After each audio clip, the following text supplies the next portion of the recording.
You're listening to the appetizer-size version of this episode with Frank and Chris. To get access to the full entree-size version, go to patreon.com/nerdpreneur and become a member of the Awesome Nerdpreneur Board.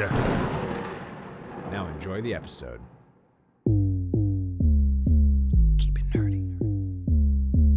Keep it nerdy. Keep it real. Nerdpreneur, you know I love my work. Life's a game, so I'ma take my turn. Nerds deserve to put their passion first, so let them rap a verse so they can all be heard. I am a small, independent board game designer. We are dice retailers. Correct. I'm a breeder of tarantulas, importing tarantulas and some other critters. I am a harpist. I do mainly Celtic harp, video game songs, songs from nerdy TV shows. I connected my love for close-up magic with being a scare actor. Welcome to Nerdpreneur. This is where we have conversations with nerds making money with their nerdy passion. And as always, I am joined by my co-host Frank. Hello. Welcome, Frank. And we have an amazing guest for you today. Her name is JJ, and she is a freelance digital artist. Hi. Thanks for coming on the show. We appreciate you being here. And can you tell us a little bit about what is your nerdy passion and how did you discover it? Well, thanks for having me. Yeah, my nerdy passion basically is drawing and coming up with graphic concepts to help storytelling. So that's a very general vibe that encompasses, illustrating books or coming up with concepts for animation or for characters, and sometimes just helping out people who have an idea in their head and know how to put it into words, but need somebody to put it into colors and shape. That's cool. I'm guessing that if somebody has, for example, a D&D character or a concept for their character, and they can articulate it, you can help them actually bring that to life in terms of a visual. Yeah, some people have the complete inability to project visuals in their mind. Like, if you describe a blue flower to them, they just don't see it. They understand the word, but they don't have a visual for it unless you actually put it there. From a physiological standpoint, it is the inability of some neural synapses to connect with each other. And did you say Fowler? Flower, sorry. Flower. Okay. I was like trying to figure out what it was. Flower. All right. Maybe it's just on my mic. You're in Australia, so I thought maybe that was something of a slang down there that we didn't know. Turns out I just have bad hearing. Or I have poor pronunciation as well. I could see Fowler being an insult. Kind of, it's like a play on the words of fowl, like the bird, but also something that is foul to behold. It could have a very Shakespearean take on it, yeah. Yeah. Yeah, especially a blue fowler. A blue fowler must be like some sort of blue peacocky bird that we've never seen before. That's what I was thinking. So yeah, it's like the very extreme mockingjay kind of a. Yeah, or there's like midnight cockatoos, that I had never heard of, and they're like they've got like little white specks that look like stars on them. I was like, I thought this was someone photoshopped this, but that's a real thing. No, yeah, they're beautiful. Nature's awesome. They're gorgeous birds. What I'm curious is like, you've been. It sounds like drawing, painting, like doing art from the get-go. Was it something you said, oh man, that's definitely what I'm going to do for my life and I want to become a professional at this? Or was it something that emerged later on through some sort of experience? It started that way because I was always the annoying kid in class not listening and drawing. So at some point my teachers were like, you might as well try to make a living out of that because go away, please. Yeah. My mom insisted on me pursuing art, so straight out of high school, I got into the China Academy of Fine Art in Beijing. Whoa. Which is like the most prestigious art school in Asia. It's the largest campus in Asia. It's like crazy, super high technical. And I was very lucky there. I got one of the masters, Master He Yu, took me under his wing. And basically I was doing normal classes from 8 to 12. And then from 1 to 8 p.m., I was in his studio learning his techniques and being trained one-on-one by him. Sorry, 1 to win? Like 1 p.m. to win? to 8 p.m. Wow. Yeah, I was doing 8 to 8 uni days, Monday to Friday. nonstop. Oh my God. That is so cool. I mean, I was trying to think like, what's the closest thing I've ever done like that? And I guess in high school, I did something like that, but it wasn't every day of the week. This is a thing that I've always been curious about. This is technique, and this sounds very much like drill for skill, right? Like you were like, can you walk us through when you were sitting down with this master and working for roughly 8 hours a day, right? With them personally, one-on-one. What are you doing? So it sounds very romantic and epic in saying. The reality is that you spend hours and hours drawing the same thing and restarting over and over and over. Basically, he expected nothing but perfection. So it's really the ability to translate exactly what you see on paper. There's no room for mistake. So one of my first exercises was I had to draw a block of sculpted marble, like the top of a Greek column kind of a thing. So it had lots of, architectural elements, and I had to respect the proportions, and my lines had to be straight. Mm-hmm. And I think I had to redraw that thing in total something like 43 times to get it right. Because, Whoa. yeah, anytime my proportions weren't right, he would just come over, look and say, that's wrong. Do it again. Wow.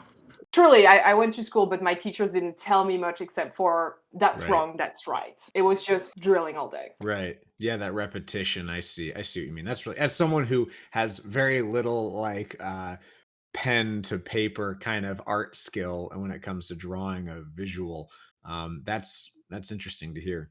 It personally really, really ticks me off when people tell me, oh, you have such a gift. There is no gift. No Right. one was born with talent. No one. It's Right. all hard work and practice and researching. It's telling an artist that they have a gift is actually pooping on the endless hours of effort they've put into their own education and their own training. Right. It's all under the surface. What people think is easy is never easy. Yeah. Like the duck under the duck on the water. It seems easy, but like underneath, all of this work is happening that no one sees. Yeah. You probably are familiar with the 10,000 hour rule around creating mastery, right? Is that if you put 10,000 hours into a practice, it becomes something that you can just do, and that's where you get to that mastery level. And it sounds to me like if you add up, 8 hours a day working on form, working on these fundamentals of art, how is that translated for you now into what you do currently? Because I know we kind of just said it off the top of our podcast. I'm a freelance digital artist. Like, what does that mean, and what do you actually do now? So now I've completely let go of the classic medium of painting, and I still sketch, but just as an exercise, not as part of my business. I now draw on a digital tablet from the brand Cintiq. It's very different because it's drawing on the screen. It's training your eye and your hand synchronicity to really adopt a new rhythm. My former training in understanding how shadow and light works, etc., allows me to then work directly on the tablet and be able to bring more realistic colors and more realistic takes on sometimes completely fantasy or science fiction characters or elements. So what I do now is I illustrate children's book.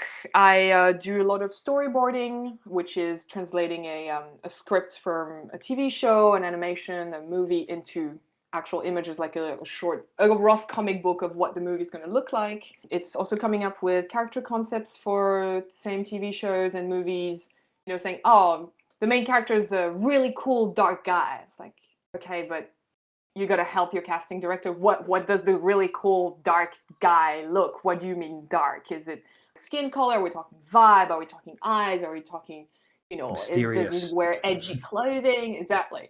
So then it's my job to take the notes from the director and bring that character to life, or at least bring a first drawing, a first splash of, okay, this is the vibe we're going with. So does this mean that you have like a job with like a company that's hiring you and they send you concepts, or is this more of like you're finding your own clients and it's all like kind of gigs, that kind of thing?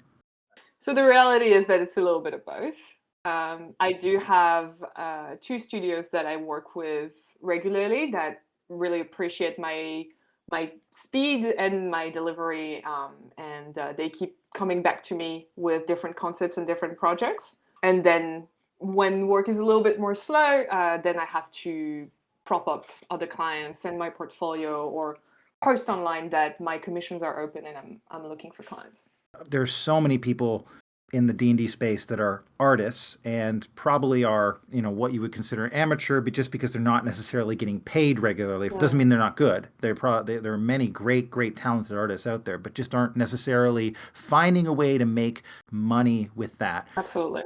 Let me ask you, what really matters to, say, a company in your industry? Top 3 things, because that's probably really hard. You mean in the context of studios or in the context of private people commissioning me? I feel like we should talk about both. But what I guess what I noticed was when you talked about the companies, they really appreciate the speed of which I create. Like, okay, that right there to me tells me you're providing something unique in terms of value for them. And I'm really curious as to what's outside the talent and skill that you've developed as an artist that really makes your business successful versus others. Well, I would say the very first value that has made a difference in my business profile with big studios is my ability to communicate. After my art studies, I did a bachelor and a master's in international project management. And during that education, I learned, just how to communicate with your teams, how to respect hierarchy or how to install a flat hierarchy, and really how to be a proactive member in a project that's ongoing. And I can see that's making the difference because I'm always organized. I always present an organized front and I always address every issue in a very calm and very non-violent communication way with my producers. There has been some times where I could feel the tone of the room was a little weird. And instead of just, ooh, I'm a little scared of that, I'm just going to pretend it's not there and hope that it goes away, I would then send them a private message, say, hey, when you're available, could we have a private chat on the phone? And then just simply address them. I acknowledge that there was a bit of a tense vibe. I want to know if I was responsible for it. How can I change that? How can I make you more comfortable? What was the issue? Is it something that I can change? Is it something that you do not wish to discuss and that is just going to pass? Really share all of my concerns. If someone suggests an idea that I know is stupid and is not going to work, to have that skill of letting them know, maybe we could try this, but in that way, so that it would put this forward instead of that. Because I am scared that it's going to confuse the audience with this. Instead of, wow, yeah, that's shit. I don't want to do that. Of course, that makes so much sense. And I imagine you're probably dealing in some ways with fairly personal ideas that people are, because they're creatively using their creative muscles to put things out there that they want to see become something in the world. And you're the vehicle for that. It's almost like they're handing their heart over to you and you have to treat it with a level of respect so that they want to keep working with you. Absolutely. I always thank my clients for trusting me with their ideas, because that is what this whole thing is building on. It is trust of, I am giving you my baby and now you have to put it in a good school. And I trust you with that. And it's very delicate because you're also on the field with people's ego. When you're a very creative person like I am, if you bring ideas that are different, even if there are good ideas, it can hurt the person who had the original concept, because they'll be like, why didn't I think of that? Why is this person seeing things that I'm not seeing? And sometimes it's just because they're another set of eyes that are new to your project, but it can be very hard to accept. And so it's so important to have a very gentle and positive communication. Someone listening to this could repeat it back and listen to it with, instead of it for it being a collaborative storytelling art experience. I mean, there's so much of this communication that's so important when you're working with people, collaboratively storytelling, whether it's Dungeons and Dragons or it's Starfinder or it's some other RPG, whatever it is, even because someone who creates their story as the dungeon master or homebrews it or a game master, they are going to be trusting the other players. It's like, okay, I'm trusting you to come into this world that I have built, this story that I've put together that I'm in love with. and I'm gonna trust you to like rampage around like crazy toddlers, drunk toddlers. And unfortunately, sometimes people don't really recognize that, and so you have to pull them aside. That Just be never like, happens. What are you talking yeah, I know, about? right? People always treat everything you create with respect, Every and they never kill an important character. They every never do oh my that. god, Who have every you been group. playing with, Frank? Both of you people, in fact. Yeah, But it's funny because every group, I think everybody could connect to that. It's that importance of communication. And I just love that it came up here with your line of work and how that is like the first thing you mentioned, that this is the first most important thing for your customers. It's not like nerds are ever sensitive either about their projects. No, Nah. no. Hard rock. That was great. I really appreciate you sharing that, because I think that a lot of people think that, oh, I just have to be a good artist and then I'll be successful in art business. And that is, I know that's not the case. It's a myth. And so I'm really curious, like beyond the art skills, are there any other skills that people who want to get serious into this type of industry should work on? There's a difference between being a good artist and being a successful artist. Being successful, if you want to define it by, your ability to make a living out of it, and unfortunately how many followers you get on Instagram and stuff like that, it's not enough to be good at what you do. There's plenty of amazing artists out there that do crazy, crazy realism with the most amazing skills I've ever seen, much better than me, but that just don't have an audience because they don't know how to navigate the current tools. So communication was the most important skill, at least to me, because I insist on being respectful of my clients and their ideas, but also being respected as an artist. There's a lot of people online who think that because it's online, they don't need to have basic manners. If I have a client that comes to me who, doesn't say hello, doesn't say please or thank you, doesn't talk to me like I'm a human being, I tend to tell them, look, this is an issue for me. Could you please address me normally? And if they tell me to fuck off, then I'm like, well, you know what? I actually don't need your character. I have people on a waiting list, so bye. But yeah, amongst the other ones, the other skills to be successful, to make a living, it's organization, knowing your own limits. Don't take more than you can actually chew, and yeah, and unfortunately, following up with social media, because that is where it's at now. That is how you get clients. Right. The majority of my clients now come from Instagram, and so I have to look, oh, what's the good time on my area to post, what are the good hashtags that will attract people, etc. And it's a pain in the ass. This all is under the conglomerate of what we call, say, marketing, right? Which is the aspect of getting clients to be interested in what you do and provide value. And this is going to be a consistent theme in all of Nerdpreneur people, because marketing is part of every business and a very important part. So get good at marketing, people. Is it all right if you elaborate a little bit on what it is that you do with marketing to make that happen, and some of the things that make a difference in that? Sure. So yeah, I think learning how to use social media was a very, very big point for me. So I just went online and started reading reports from other companies, just proving, what are the best timeframes to post for that kind of audience. Then I started using the Instagram tools, looking at what's the age group of my audience, what's the majority of my audience. Is it majorly male or female? What age group? What location in the world? So it turns out that the majority of my audience is male, but not by too much. So I was quite happy with that. I was like, okay, so I can play on both sides with that. The age group actually is close to my age. The majority of it is in America. So that allowed me to go, okay, so now I can research what are the hashtags that are looked at by those people. What do those people follow?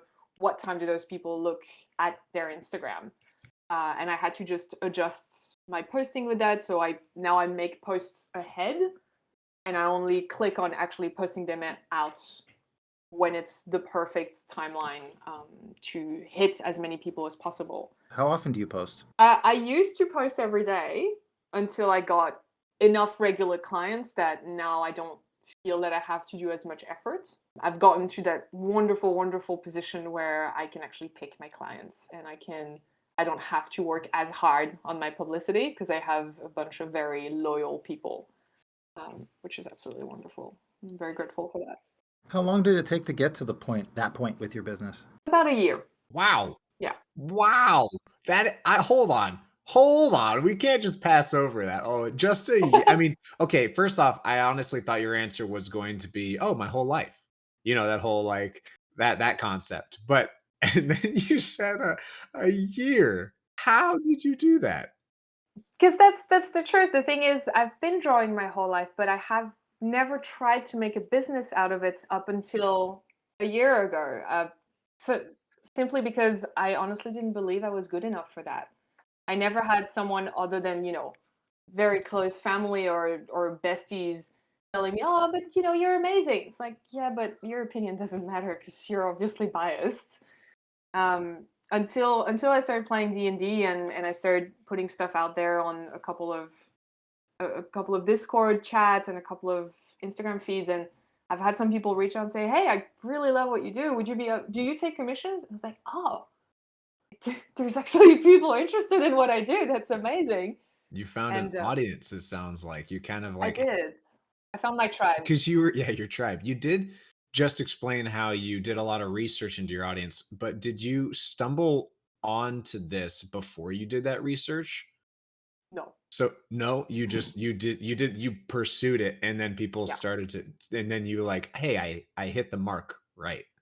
Yeah, it's really when I decided to fully invest myself in it, and for organization, I put some money into an actual software to help me with accounting, to create proper invoices, to log in the time that I spend on every project, to see if, oh, okay, this person, I'm giving them a discount because of that. That means that impacts me this way and this way, and then I can see my revenue and how much I'm spending on the software, the internet, how much I'm spending on keeping up with my equipment, and then how much I'm gaining. And I started creating plannings in my head of, all right, I need to spend at least an hour per day researching the marketing around digital art to see what works and what I need to do. Was there ever a time where you were like, this is too hard, I want to quit? Every day when I wake up, dude. Every day. I thought that might be the answer because I feel like there's a lot of people out there that wonder, if I have those feelings, should I just quit? Because the people who are successful clearly never have those feelings. And I just know it's like a battle with yourself every single time you get out there to do what's right for your business and building it and moving it in the right direction. And I think that is so apparent, at least the way you're describing it, even in the doubt before getting onto social media or getting yourself out there to get that first client about like, am I really good enough to do this? Who am I to charge for my art? Do you have any advice for people who, if they're on that place where they're like, should I do this? Am I not? Like, do you have any advice for people in that situation? It's something I learned in school. It's just do an MVP, a minimal viable product. Put something out there that doesn't cost you anything, doesn't require any personal investment other than your time, and see what the fuck happens. Find a Facebook group that has a couple of D&D artists or people looking for artists, and post a couple of your drawings and say, hey, it just so happens that I draw, and it just so happens that what I enjoy drawing is fantasy related stuff. And right now, I got time. So if you want your character drawn, I'm willing to do it for $20, and we'll just see what happens.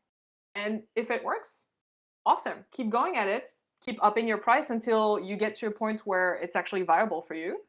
If it doesn't work, that's okay. Try somewhere else and keep trying until it actually happens, because our greatest threats as entrepreneurs are expectations. And my biggest advice is, when it comes to creativity and inspiration, go at it with no expectations. That way you can allow yourself to be pleasantly surprised all the time. What are you especially nerdy about outside of your core business? So many things. Yeah, you've mentioned top three. Yeah, you've mentioned marine biology. And yeah, D&D. marine biology specifically related to sharks and corals is probably a very, very big one. I am an extremely passionate diver. Sharks. I feel like that's an unpopular opinion there. It is very unpopular, but that's why it's a lot of fun, because it's a lot of fun to educate people when they're willing to, of course. I try not to be the annoying nerd that just, whenever someone says, "Oh yeah, I'm so scared of sharks," well, actually, you shouldn't be, because I try not to do that. I always go, "Would you be interested in hearing more about why they behave like that?" Most of the time people say no. But that's okay. I am extremely nerdy of Dungeons and Dragons, of course. It's become a huge part of my life, and it just brings me joy every day. God, I'm nerdy on dog training, on plant propagation. Basically, I have a kind of an obsessive tendency. Any hobby that I pick up, I'm gonna start researching the crap out of it until I feel like I've gotten to a level that I'm comfortable having a conversation with someone who's been practicing it for a certain number of years.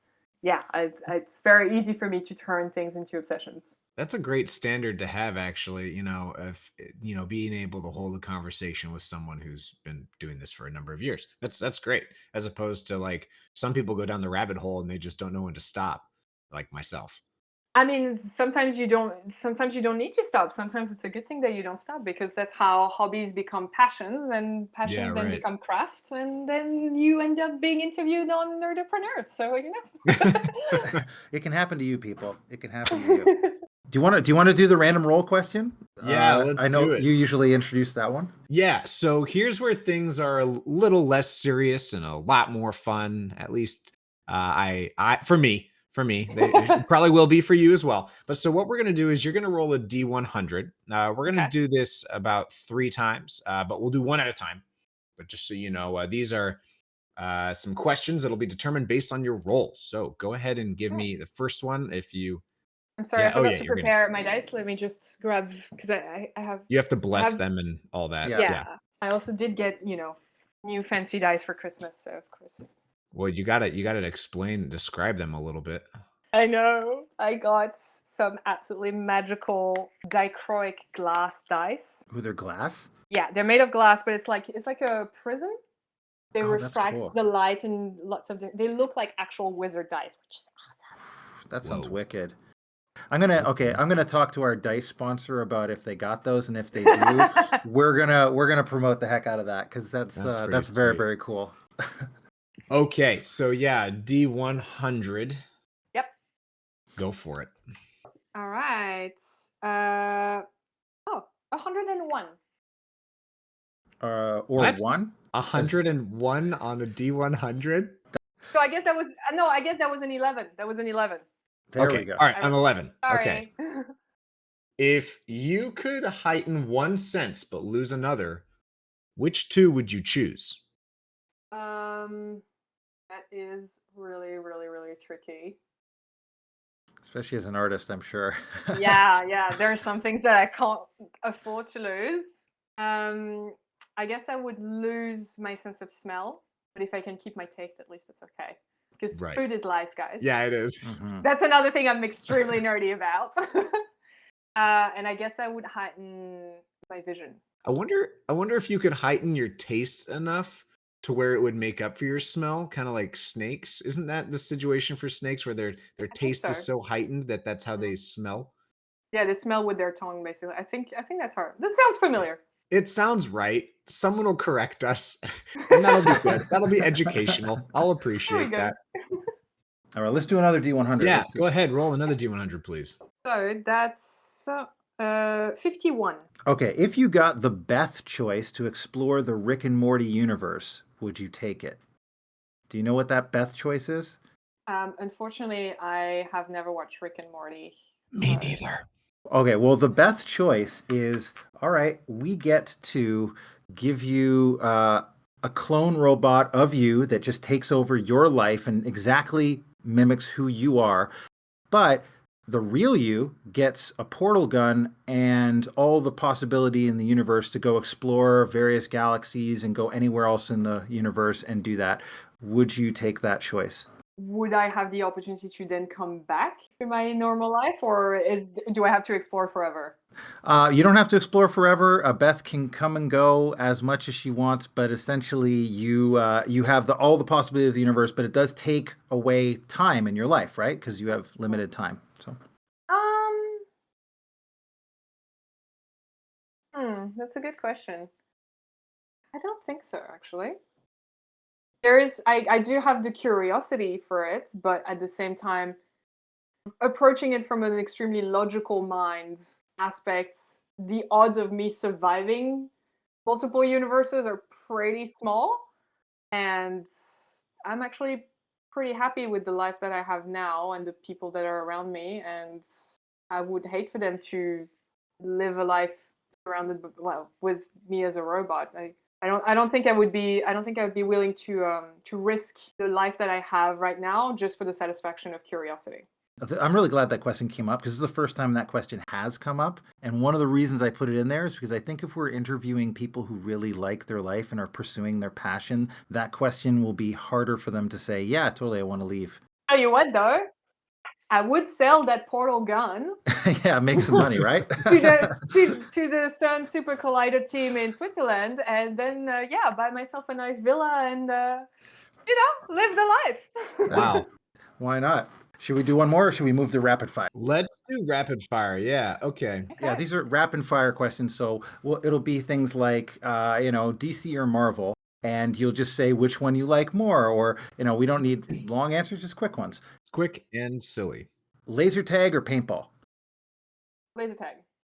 Star Wars or Star Trek? Star Wars. How dare you? God. I want to know. This isn't on our list, but since you said Star Wars was your preferred over Star Trek, what's your least favorite movie? Oh, my least favorite movie. Well, it's hard because I haven't seen all of the new ones because I gave up at some point. Mm-hmm. Even Disney did. Yeah. I think honestly, it probably was the first new one that came out. It felt like Star Wars for dummies. Yeah. Yeah, that was the beginning of the end to me. I came out of there like, oh, my favorite franchise is dead. Oh, well, that sucks. It's been changed a lot. How you feel about The Mandalorian and Boba Fett? Have you watched that? I really struggled with season 1 of Mandalorian, but I had so many friends telling me that it picked up afterwards that I gave it a second shot. I was entertained by season 2. It wasn't like crazy good, but at least I was entertained. Book of Boba Fett is just not doing it for me. It feels, the best way I can describe the sensation when watching it, it feels like Sunday cartoons when you're a kid. Like you're glad it's still cartoons, but it's nowhere near the level of the ones that you get on primetime when you come back from school. Yeah. Yeah, that's that. It's like, oh, I'm glad it's the Star Wars universe and it's a bit gritty, but I'm just not. I don't know. I've been watching it, and honestly, I really enjoy the Mandalorian and the Boba Fett one, but I think I just enjoy desert stuff.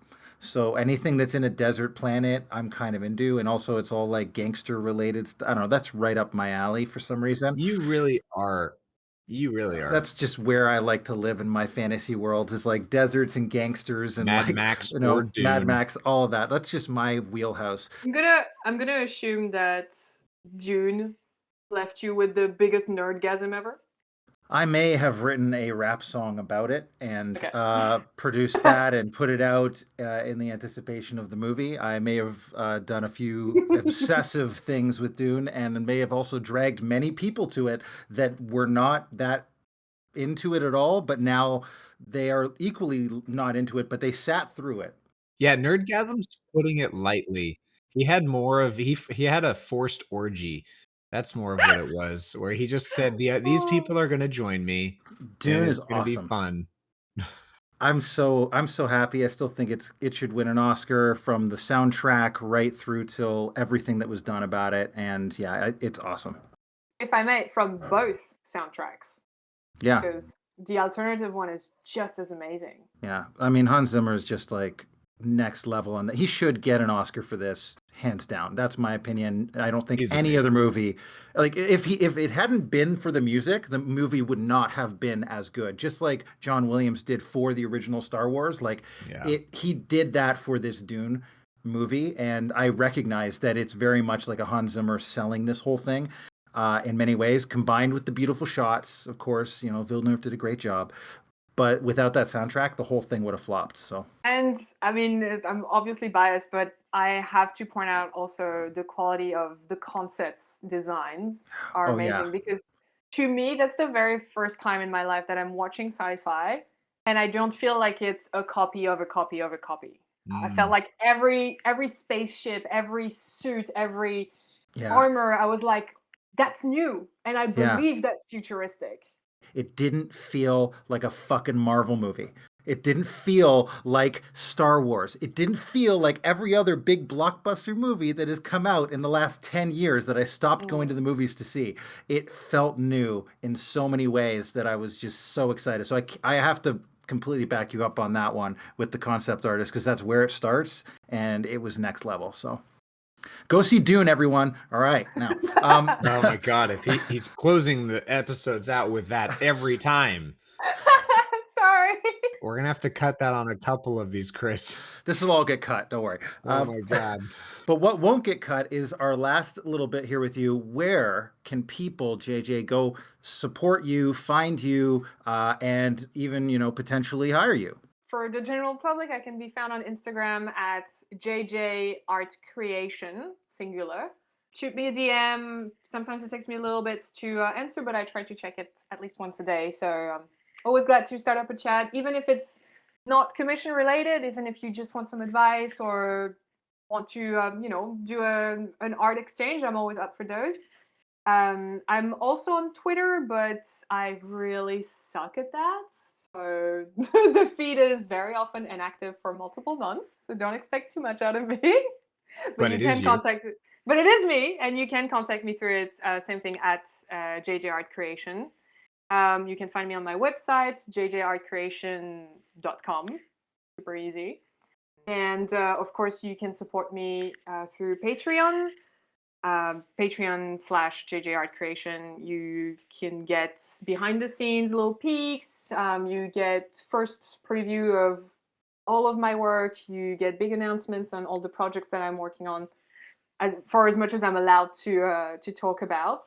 Right. And I'm trying to get back into helping out the artists that support me by every month giving a couple of poses pre-drawn that people can just download and then use as a base to draw on for their own exercises. I'm unfamiliar with that. Is that kind of like you give them the outline so they can color it in like a coloring book? No, not as much. It really is more for beginner artists that struggle with human proportions, and I basically just give them a simple humanoid body with no facial features. That are in different positions or with different angles that they can then use to add clothing on and do the hair, do the facial expression, and just use as a base for them to get better at and just get inspiration. I'm not always very regular on that, but if I get called out on it, I do post it. And I'm looking into trying to start doing video tutorials, but that's of a way down the line because I still have to teach myself how to do that. Thank you so much for doing this. And also, let's just sign off with stay epic, everybody, and be nerdpreneurs.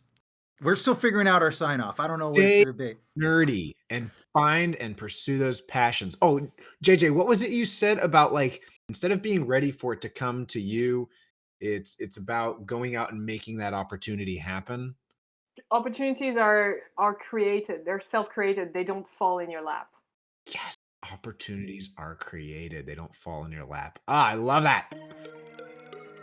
You just finished the appetizer-sized version of this episode with Frank and Chris. If you want to hear the full entree version, become a member of our awesome Nerdpreneur Board. Board members get access to all extended versions of our episodes and access to our AMA advice show where Chris and I answer your burning hot questions. Go to patreon.com/nerdpreneur to become a member of the Awesome Nerdpreneur Board for just $10 a month or less than a booster pack a week. Thanks for listening, and as always, keep it nerdy.